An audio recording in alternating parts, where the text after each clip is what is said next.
नमस्कार, मैं हूं गौरव श्रीवास्तव। आप देख रहे हैं हमारा खास प्रोग्राम बात अपने देश की।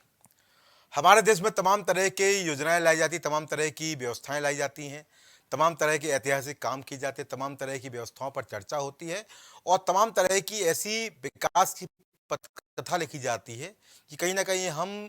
जो राजनीति है उसके किन में बने रहते हैं, विश्व की राजनीति और जो वैश्विक परिदृश्य में जो एक चर्चा होती है उससे बने रहते हैं। अभी हाल में हमने देखा जिस तरह से कोरोना के समय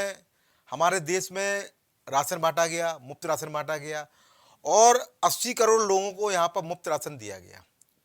और अगर हम इसकी तुलना की बात करें तो कोरोना के समय WHO जो कि वर्ल्ड हेल्थ ऑर्गेनाइजेशन है, जो विश्व स्वास्थ्य संगठन है, उसके द्वारा महज 14.5 करोड़ लोगों को राशन दिया गया, ये जो संगठन है उसके माध्यम से। तो वहीं केवल भारत के द्वारा लगभग 80 करोड़ लोगों को राशन दिया गया। एक विराट रिकॉर्ड, एक विराट चर्चा का विषय और साथ ही साथ एक ऐसा काम जिसके लिए दुनिया देखती है कि हां कुछ अलग काम भारत ने किया है। इसके अगर बात करें तो देश में एक अलग और व्यवस्थाएं हुई है, वो और अलग काम किया गया है कि हमारे देश में जो अंडमान निकोबार जो हमारा केंद्र शासित प्रदेश है, वहां के 21 द्वीप जो वहां पर थे, वो 21 द्वीपों के नाम परमवीर चक्र विजेताओं के नाम पर रखे गए हैं। कितनी सुंदर और महत्वपूर्ण बात। वो परमवीर जिन्होंने अपने देश के नाम अपनी जिंदगी सौंप दी, जिनमें अगर हम बात करें तो सबसे पहला जो द्वीप, सबसे बड़ा द्वीप का नाम प्रथम परमवीर चक्र विजेता मेजर सोमनाथ शर्मा के नाम पर किया गया। इसके अलावा Surya Karan Singh, second lieutenant Rana Raghoba Rane, Naik Januraj Singh, Abdul Hamid, GS Salaria, lieutenant colonel Dhan Singh, Joginder Singh, major Shaitan Singh और अभी अगर हाल की हम बात करें जो युवा हमारे परमवीर चक्र विजेता कैप्टन विक्रम बत्रा और लेफ्टिनेंट मनोज कुमार पांडे, संजय कुमार और मेजर योगेंद्र सिंह यादव। अगर हम बात करें तो लगभग 21 द्वीपों के नाम यहां पर परमवीर चक्र विजेताओं के नाम पर रखे गए हैं। कब रखे गए? 25 जनवरी 2023 में, यानी जिस दिन हमारे देश के राष्ट्रभक्तों में एक सुभाष चंद्र बोस की जयंती होती है, उनकी 126वीं जयंती पर प्रधानमंत्री नरेंद्र मोदी ने यह सौगात देश को दी और वीडियो कॉन्फ्रेंसिंग के माध्यम से परमवीर चक्र विजेताओं के नाम पर द्वीपों का नामकरण किया। इसके अलावा सुभाष चंद्र बोस के नाम पर द्वीप को बनाते हुए एक स्मारक की प्रतिकृति का अनावरण भी किया। उन्होंने जानकारी मुताबिक बता दूं आपको, 1943 में सबसे पहले अंडमान की भूमि पर नेताजी सुभाष चंद्र बोस ने ही झंडा फहराया था, तिरंगा फहराया था। और जब तिरंगा फहराया गया उसके बाद स्थिति ये बनी कि जिस महान देश को लेकर तमाम तरह की चर्चा की जाती थी, तमाम तरह की बातें की जाती थी, उस महान देश यानी हमारे देश में एक विराट संकल्प लिया गया और संकल्प के चलते यहाँ पर अंडमान निकोबार के 21 द्वीपों पर यहाँ पर जो नामकरण है वो परमवीर चक्र विजेताओं के नाम पे किया गया। अब आप कहेंगे कि मैं इसको एक बेहतर प्रयास क्यों मान रहा हूँ? क्योंकि हमारे देश में लोग शहीद होते हैं, सेना में लोग शहीद होते हैं और शहीद होने के साथ साथ उनको सम्मान दिया जाता है। शौर्य चक्र, अशोक चक्र, परमवीर चक्र हमारे देश का सर्वोच्च सेना सम्मान। और हमने ये भी देखा है कि वो सेना सम्मान अधिकांशतः हम देखते हैं जब वो वीर मृत्यु को प्राप्त हो जाता है, यानी शहीद हो जाता है। बहुत कम लोग ऐसे हैं जिनको जीवित ये बड़ा सम्मान मिला है, बहुत कम लोग ऐसे हैं, क्योंकि असाधारण वीरता दिखाना हर एक के लिए संभव नहीं है। शौर्य चक्र, अशोक चक्र तो हासिल करना आसान होता है, पर कहीं ना कहीं परमवीर चक्र जिसको मिलता है वो एक अलग सौभाग्य का धनी, और ये वो सम्मान है जिससे स्पष्ट होता है कि कहीं ना कहीं अब व्यवस्था बेहतर है। अब ये वो सम्मान है जो आपको अनुभूति कराता है कि हाँ, अगर आपने युद्ध में असाधारण वीरता दिखाई है तो कहीं ना कहीं आप इस सम्मान के लायक हैं। अगर हम बात करें परमवीर चक्र विजेताओं के सम्मान की, तो ये हमारे देश में पहली बार ऐसा हुआ है जब हमारे देश में 21 परमवीर चक्र विजेताओं के नाम पर अंडमान निकोबार के द्वीपों का नाम किया गया है। एक ऐसी पहल देश के प्रधानमंत्री नरेंद्र मोदी द्वारा की गई है, जिसकी जितनी हम सराहना करें वो कम है। क्योंकि यहाँ पर केवल सम्मान, केवल पेंशन और केवल उनका नाम, सड़कों का नाम, चौराहों का नाम उनके नाम पर करना, तो ये पथकथा लगातार चलती चली आई, तो हम लगातार देखते चले आ रहे हैं। स्वतंत्रता संग्राम सेनानियों के नाम पर सड़कों का निर्माण, चौराहों का नाम, देशभक्तों के नाम, कैप्टन मनोज पांडे के नाम, राजधानी लखनऊ के गोमती नगर में एक सड़क का नाम, तो कहीं ना कहीं यहाँ पर चौराहे, सड़कों का नाम होता था। पर अब जो पहली बार हमने यहाँ देखा है कि अंडमान निकोबार के 21 द्वीपों का नाम हमारे देश के परमवीर चक्र विजेताओं के नाम पर रखा गया है। वो विजेता, वो वीर जिन्होंने हंसते हंसते अपने प्राणों की आहुति देश के लिए समर्पित कर दी। और निश्चित रूप से जब ये नाम उन द्वीपों को दिए गए हैं, तो एक केंद्र बना है, एक भाव बना है, वो भाव बना है भक्ति का, वो भाव बना है वीर रस का, जो अब तक ये किसी ने नहीं करके दिखाया, और इस बार प्रधानमंत्री नरेंद्र मोदी ने करके दिखाया, जिसमें उन तमाम उन लोगों को नाम मौजूद है जिनको शायद अब तक हम अपनी पाठ्य कथाओं में पढ़ते चले आ रहे हैं। पुराने नाम: मेजर सोमनाथ शर्मा, देश के प्रथम परमवीर चक्र विजेता, सूबेदार जोगिंदर सिंह, वीर अब्दुल हमीद, और अगर नए नामों में बात करें तो विक्रम बत्रा और कैप्टन मनोज पांडे और मेजर योगेंद्र सिंह यादव। महत्वपूर्ण क्यों है? महत्वपूर्ण इसलिए है क्योंकि अगर जब नाम उनके नाम पर किए गए हैं, तो निश्चित रूप से एक जो भाव भी जागेगा, एक हमारी तरफ से, देश की तरफ से एक बड़ी श्रद्धांजलि उन वीरों के नाम। और कहीं ना कहीं जब कोई किसी भी इंसान की जान जाती है, तो कहीं ना उसका परिवार जिस संघर्ष, कठिनाइयों के साथ आने वाले जीवन को जीता है, न जाने कितने परिवार उजड़ जाते हैं, न जाने कितने बच्चे अनाथ हो जाते हैं, तो कहीं ना कहीं ये सब उनके प्रति एक गहन श्रद्धांजलि है उन वीरों के नाम, और गहन श्रद्धांजलि और एक समर्पण है उनके परिवारों के नाम। जो द्वीपों के नाम है वहां पर पर्यटन केंद्र के रूप में विकसित भी होंगे, लोग वहां जाएंगे, लोग समझेंगे। वहां पर सुभाष चंद्र बोस के नाम पर वहां पर स्मारक भी बनने जा रहा है, और वहां के सबसे बड़े द्वीप का नाम मेजर सोमनाथ शर्मा के नाम पर रखा गया है। तो कहीं ना कहीं जो एक पहल हुई है, ये पहल बहुत बेहतर है, और मेरा मानना ये ऐसी पहल होनी चाहिए। अगर ऐसी पहल नहीं होगी तो कहीं ना कहीं ये गलत संदेश जाएगा। इस तरह के पहल होनी बहुत आवश्यक है। अगर पहल नहीं होगी तो दिक्कतें रहेंगी, अगर पहल नहीं होगी तो जो भाव है कहीं ना कहीं वो भाव भी खराब होंगे।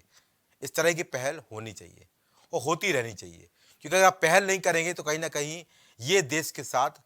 एक विश्वास नहीं होगा। हमारे देश में सेना की महत्वपूर्ण भूमिका है, और इसी भूमिका के कारण हम विश्व की सबसे बड़ी सेनाओं में नंबर 3 पर आते हैं। कारण सिर्फ इसलिए क्योंकि हमारे यहाँ सेना का वही सम्मान, वही प्रेम हमको देखने मिलता है। इसे हमने देखा समय समय पर देश के प्रधानमंत्री नरेंद्र मोदी स्वयं त्योहार, होली, दिवाली मनाने के लिए सियाचिन और जाने जाने कितने दुर्गम क्षेत्रों में, जहाँ पर सेना के जवान अपनी जान की परवाह ना करते हुए -सेल्सियस तापमान में भी वहाँ पर अड़े हुए हैं, देश की सुरक्षा कर रहे हैं, वहाँ पर जाते हैं, उनका उत्साहवर्धन करते हैं, उनके साथ त्यौहार मनाते हैं, उनको मिठाई खिलाते हैं। और ऐसे ही हमने देखा है कि किस तरह से हमारे देश की बहनें उन सैनिकों को स्वच्छंद, निस्वार्थ रूप से राखियाँ भेजती हैं। वो बात स्पष्ट करती है कि कहीं ना कहीं जो जुड़ाव है सेना के साथ, वो देश के प्रत्येक नागरिक का है। यहाँ पर हम देखते हैं कि बड़े बड़े जब पुरस्कार हो, बड़ा बड़ा कोई क्रिकेट महाकुंभ होता है, फुटबॉल महाकुंभ होता है, हॉकी महाकुंभ होता है, तो वहाँ पर खिलाड़ियों को अलग राज्यों की सरकार पुरस्कार देती है, अलग राज्यों की सरकार उनका नौकरी देती है, और ये पुरस्कारों की राशि करोड़ों में होती है। तो कहीं ना कहीं इस कार्यक्रम के माध्यम से मैं ये बात भी जरूर कहना चाहूँगा कि जब कोई सैनिक शहीद होता है, जब कोई गरीब घर का बेटा शहीद होता है, जब कोई माँ का लाल शहीद होता है, जब किसी बच्चों का पिता शहीद होता है, तो उसके लिए भी इस तरह की व्यवस्था होनी चाहिए, उसके लिए भी इस तरह की एक योजना होनी चाहिए कि जो व्यवस्थाओं के चलते मिलेगा, जो व्यवस्थाओं के चलते कहा जाएगा, जो व्यवस्थाओं के चलते देखा जाएगा। और जो बात मैं आपको कहने जा रहा हूं कि अगर वास्तव में हम खिलाड़ियों को पुरस्कार दे सकते हैं, तो कहीं ना कहीं कुछ शहीदों के लिए योजना बनानी चाहिए कि हाँ, अगर कोई शहीद होता है तो उसको देश की समस्त राज्यों की सरकारें मिलकर एक ऐसा अनुदान दे कि शायद उसके परिवार को आने वाले समय में दिक्कतों का सामना न करना पड़े। क्योंकि यहाँ पर केवल दिक्कतों का सामना करना बड़ी बात नहीं है, यहाँ पर सबसे महत्वपूर्ण बात यह है कि जो परिवार अपने लोगों से अलग होकर जीता है,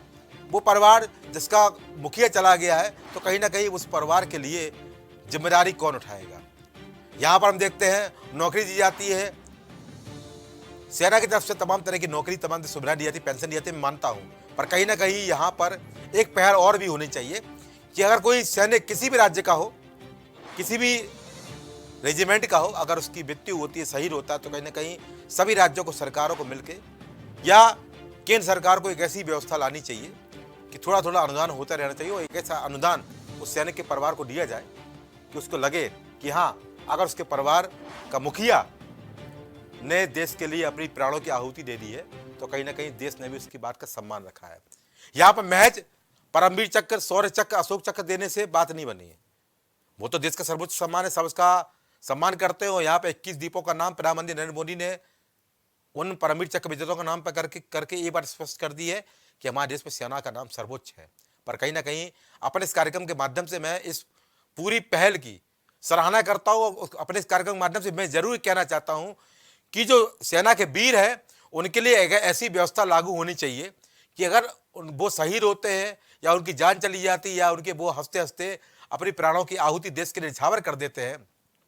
तो उनके लिए जैसे खिलाड़ियों को पुरस्कार दिए जाते हैं, कोई राज्य की सरकार कुछ देती है, कुछ राज्य की सरकार कुछ देती है, करोड़ों के पुरस्कार उन खिलाड़ियों को मिलते हैं, तो कहीं ना कहीं यहाँ पर एक व्यवस्था और होनी चाहिए